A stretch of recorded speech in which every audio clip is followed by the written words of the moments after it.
విశాఖలోని ఏయూ కన్వెన్షన్లో జరిగిన కూటమి రెండేళ్ల సభలో మహిళలకు అవమానం జరిగింది. వేదికపై కూర్చునేందుకు ఒక్క మహిళా నేతకు కూడా అవకాశం కల్పించలేదు. కనీస గౌరవం కూడా ఇవ్వకపోవడంపై కూటమి మహిళా నేతలు ఆగ్రహం వ్యక్తం చేస్తున్నారు. ఇదేనా మహిళలకు 33% రిజర్వేషన్లు అనే అసంతృప్తి గళం వినిపిస్తున్నారు. స్టేజ్పై ఒక్క మహిళా నేతను కూడా రానివ్వలేదు అని మండిపడుతున్నారు.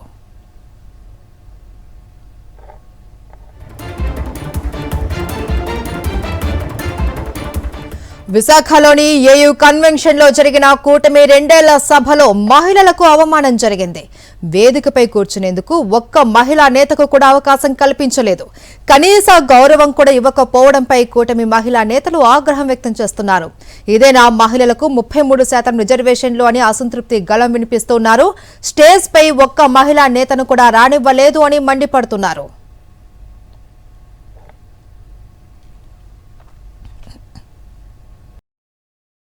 మరిన్ని అప్డేట్స్ కోసం ఛానల్ ను సబ్స్క్రైబ్ చేయండి. నోటిఫికేషన్స్ కోసం బెల్ ఐకాన్ పై క్లిక్ చేయండి.